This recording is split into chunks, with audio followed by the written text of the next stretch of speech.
Infographics are a way of telling a story.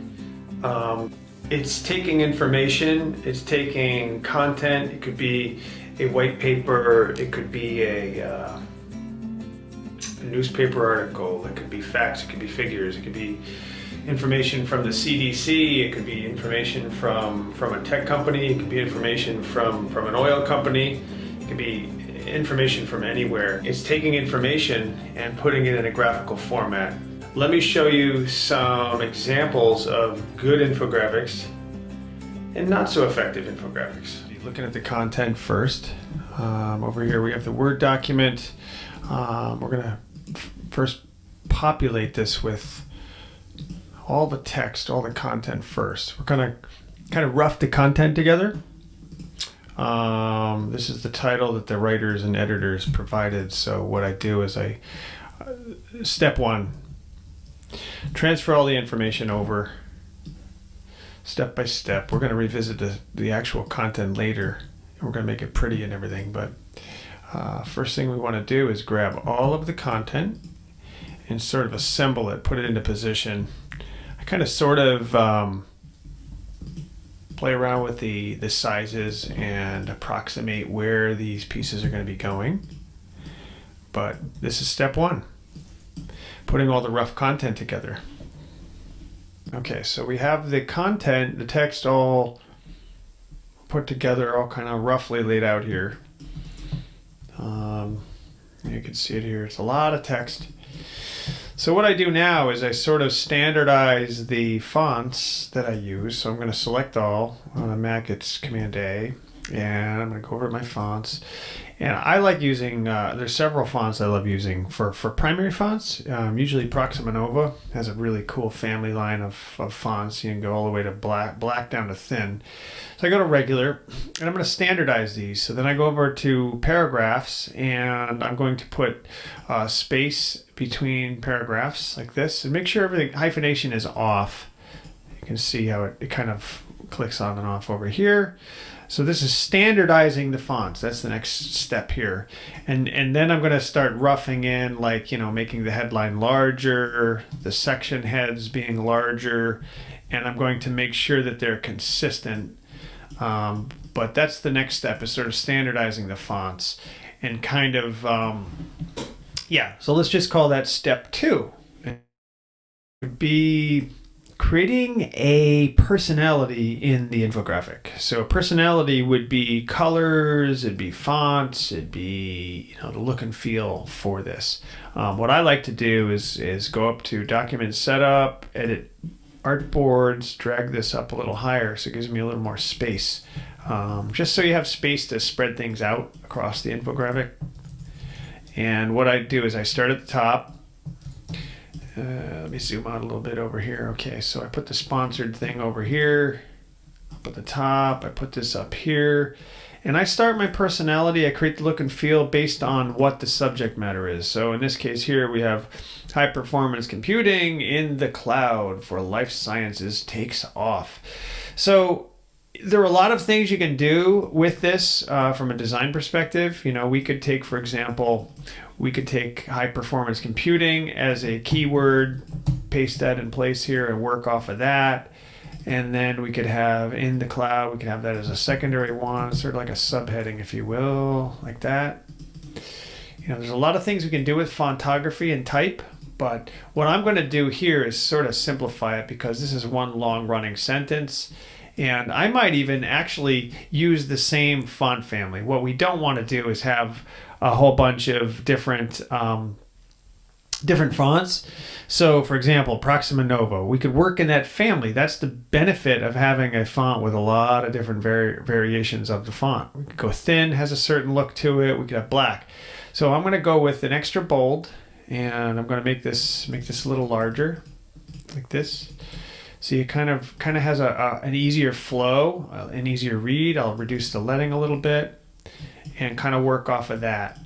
Okay, we're gonna implement the graphics section next, I think. But so you gotta leave room for that. What I try to do is sort of, sometimes I'll put a rectangle box in place of what I want to have. Sometimes you gotta flatten down. We don't have to flatten down the layers, but put that in the backdrop. highlight the text and make the text white for now, just to kind of keep it in position. This starts to make it look like something to start playing with. And so now we'll go with the next font up. This is a like an intro header type of thing. So what I'll do again is I go to my fonts and I will make this sort of, probably extra bold, and kind of enlarge that. You know, you got to play around with the font. I mean, this is the design part of it too. You know, you can't just sort of drop stuff around like this. You have to balance it, keep it centered. Well, it's up to you. I mean, you could make this a left justified piece like this, or we could do centered. I think I'm going to go with centered here. So it has like a nice flow from top to bottom, flows down the center. You want it easy to read. So this is when we're going to start implementing colors as well. So I'm going to change this over to a CMYK, and I'm going to make this a blue color because blue is a very attractive, easy to read color font. You know, we don't want it too light. It's hard to read. We don't want it too dark. It may as well be black, but somewhere in the middle there. And that might be my look and feel for the introductory part of the infographic. So that down here, step 4 will be sort of zooming in and making the text readable. So, for example, so this here, life science research processes large amounts of data using complex models, including blah, blah, blah. Is it easier to read wider sentences or shorter sentences? So you have to sort of zoom in and take a look at that. You know, in this case here, it's actually going to be a little easier to shorten this up so that it's 4 lines instead of 3 lines. So let's do that. And it's just going to be a lot easier to read, and visually it sort of funnels down. It creates this funnel effect that makes you want to read down here. And you'll notice little design features too. So what I like to do is think of it like this. I call it blocking, or equilateral blocking. So I'll create a square block, if you will, and you create 2 so that it's equidistant. So this text and this text is equidistant. See those 2 blocks? So visually speaking, it just looks balanced. Sometimes in design, there are invisible rules that you don't really see, but they're there, and that would be why. And even that though, visually, it looks like this is actually closer than that. You know, like this space and this space are different, so I'm actually scooch that up too, because we want it visually appealing. Okay. So that's that. So what we're doing here in step 4 is fine-tuning the text a little bit more. We're going to go to this next section here, because this is going to set the stage for what we do with the rest of the text throughout this piece. So we're going to drill down in here and fine-tune this. So in life sciences, drug discoveries. So what you want to do is make it interesting and leading. So it's one thing just to have sentence, paragraph, paragraph. You know, that's easy. We're going to add graphics. But what we want to do is call attention to things. So this here, in life sciences, drug discovery requires running complex mathematical models of the behavior of chemical and biological processes using high-performance computing. This is key because this is about high-performance computing. So what I'm going to do is call out the keywords here, high-performance computing, or even supercomputers. Call that out here. I'm going to make another text box here, and we're going to make this the same typeface, but let's do it black. Let's do Proxima Nova black. Make it a little bigger. Call attention to that. See, so now what we can do is maybe we can make this instead of regular, we'll make it medium, spread it out like this. Put this up here. See, and maybe what we'll do is go left. We're going to justify this left, align these things left, kick it over here. We're going to put some kind of a graphic here. For right now, let's introduce this here. Let's come up with another color too. We don't want too many colors. You don't want to over colorize it, but we want it to stand out. So we could possibly use, oh yeah, one other tip. Put a little box here. Use your eyedropper tool. Where the heck is my eyedropper tool? Oh, there it is. I'm going to sample that color. There's one color. So the next color, let's come up with maybe, I'll pick both of these, maybe a green color, like a bright green color. So we can use that. I'll work on the swatch right now. Yeah, bright green color. Maybe a teeny bit of black so it stands out a little bit more. So we'll take this, we'll sample that color. That way it's consistent across the board, right? So now we have a color swatch. Now, bright green I don't like how that's reading. So I'm going to actually change that to like a yellowish orange color. Yeah, or something like that. Yeah, well, maybe make it a little bit bigger too. Yeah, see, so now we have keywords that stand out because that's what this piece is about. And I want this to be a little bolder perhaps too, because it's like the first statement of the infographic. So I'm gonna go, instead of medium, see how it changes? Light's kind of wimpy, medium so-so, semi-bold or bold, probably semi-bold because we don't want too bold. So let's go semi-bold. There, and then we can put a graphic there. So we're going to start fine-tuning the text. So we have the intro headline, which is like this one here. So they're all going to be set up the same way, the same typeface, stylized the same. So we're going to have the intro. We want it centered. We have the intro text, the highlighted text, and we start playing around with the text. Fine-tuning it all the way down. I'm going to work all the way down this graphic and start doing this type of a thing to fine-tune the fonts and the colors. That's the next step to creating a good infographic. An effective infographic is graphics. So what I did here with the content was I went through and refined all of the typography, made sure the headlines were all consistent. I emphasize keywords like increase their spending on AI and 20% in 2021. Make sure everything's lined up and clean and neat. I started putting in, I create this little trick here for percentages, for percentage graphics. And what that is basically are like two rings, two different colored rings. And what I do is I put the percentages in the center of the ring. And then I will take the, let's see here. I will use probably, I guess I'll use this tool here. We can add an anchor pointer. Actually, you don't even need, yeah, I guess you do. You could use a multitude of tools to do this kind of thing. So I would basically select this line here and 31%, that's 50%, that's 25%, 31% or so is about here. So you create a point there and then you can delete these. Oops.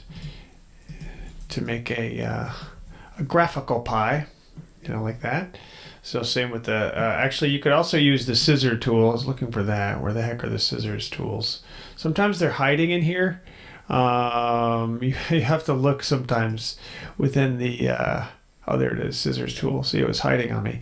So we'll do 31%, the same thing. I mean, to make sure that it's accurate, you could literally replicate this. So I could take this here and copy this. Copy this down there. So there's 31%. Scissor tool. I cut up at the top here, 41%. So there's 31 approximately here. 47, it's almost 50. I'll go here.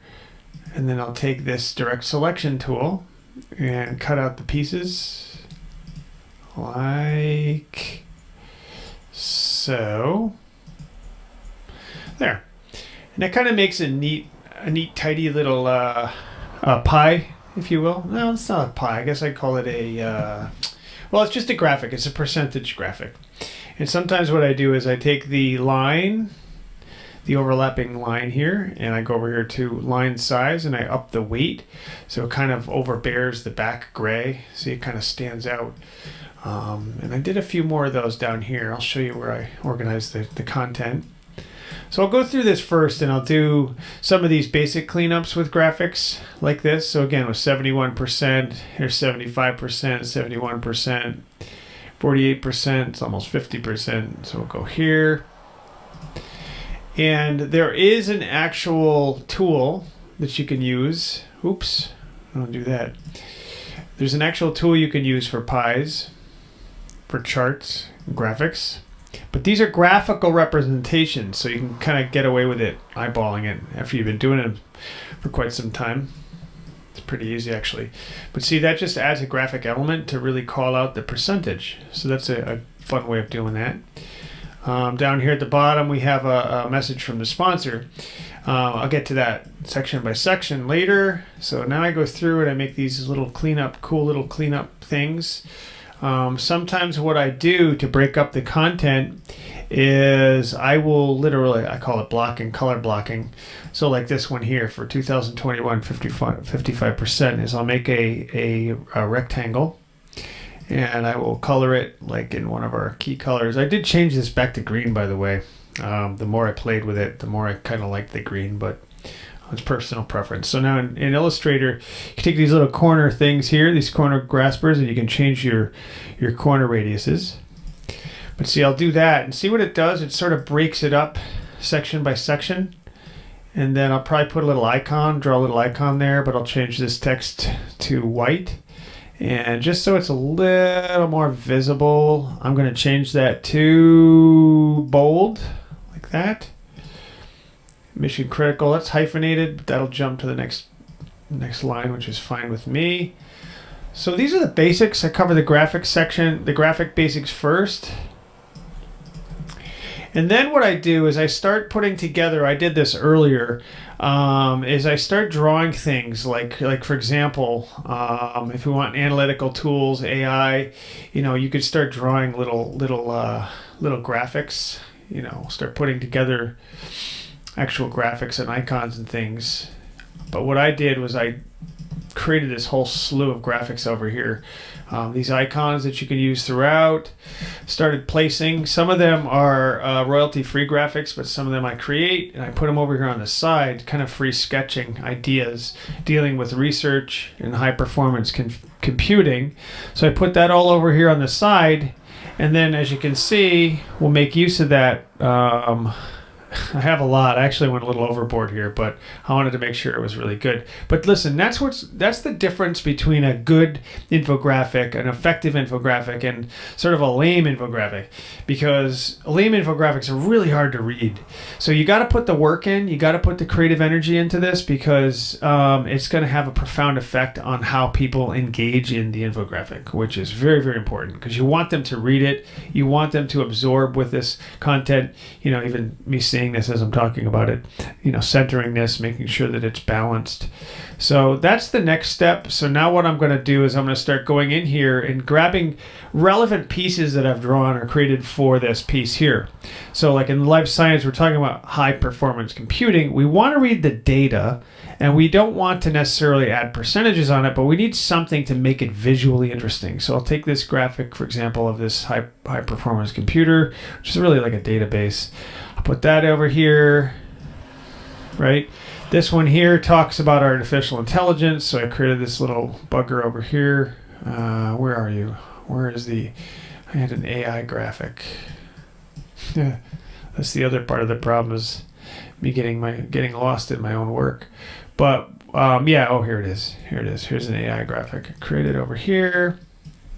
I'm going to zoom in. I'll put that over here.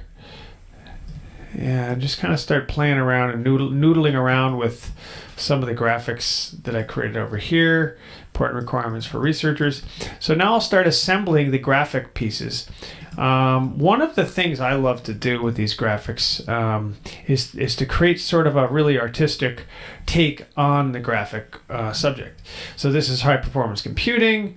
So what I do is I'll take, let me get rid of some of this here and show you.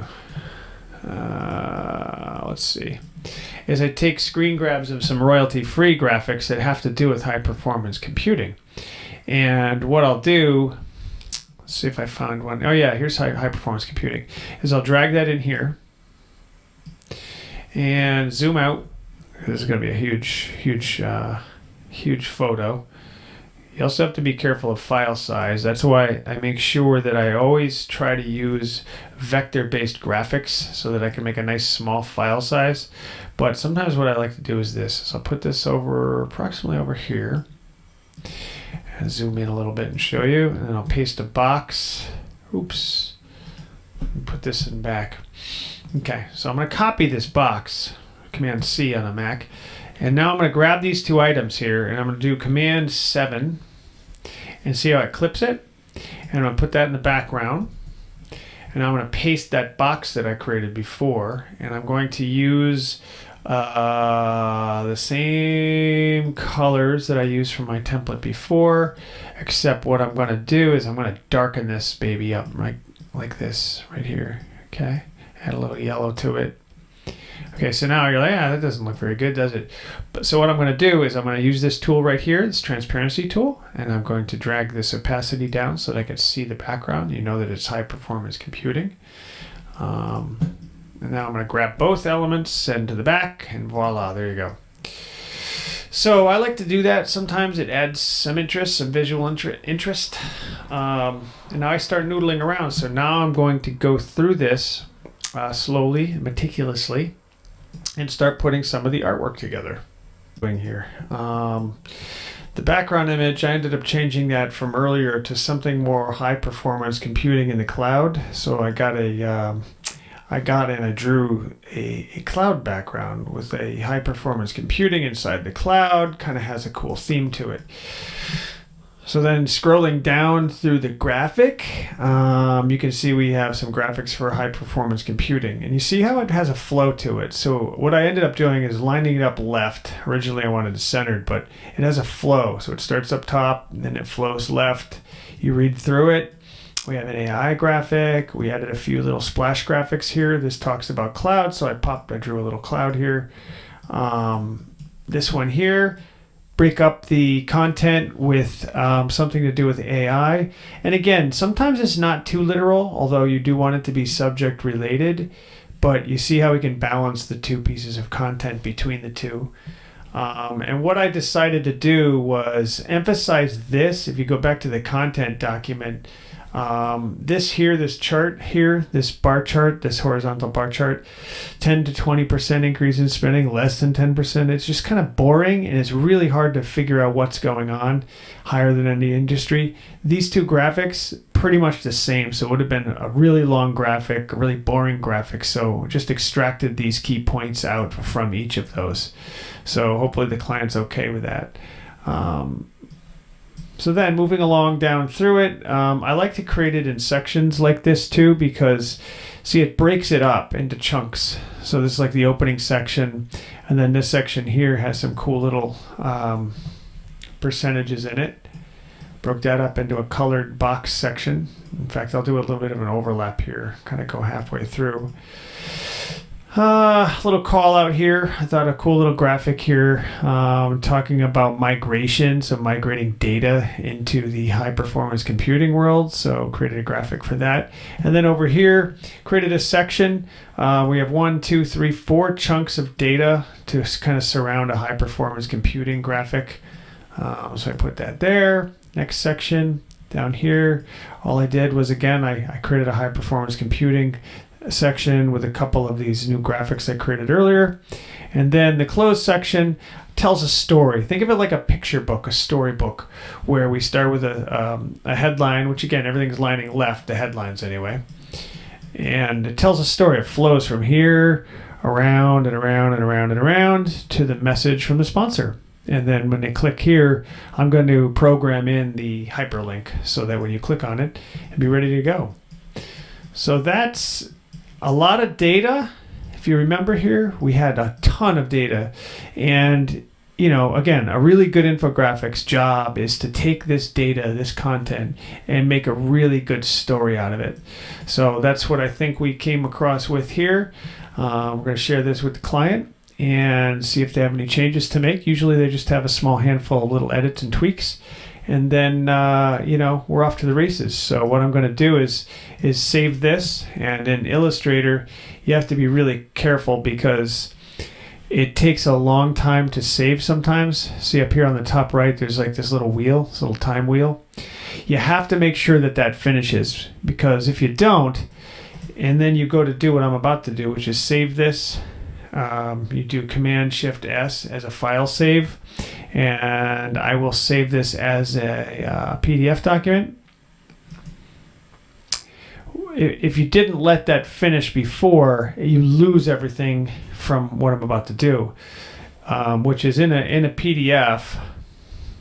I'll go in and I'll take all of my either my notes or my extra graphics that I created. I take that out because that's going to increase the file size, and we don't want that. We want a real nice tight file size. So I'll delete these. I'll delete all the stuff, all the junk around the outside, so it's a clean PDF. And then again, I'll save it and make sure it saves out. Up top you'll see the time wheel. Okay, there you go. So that's it. That concludes our cute little infographic.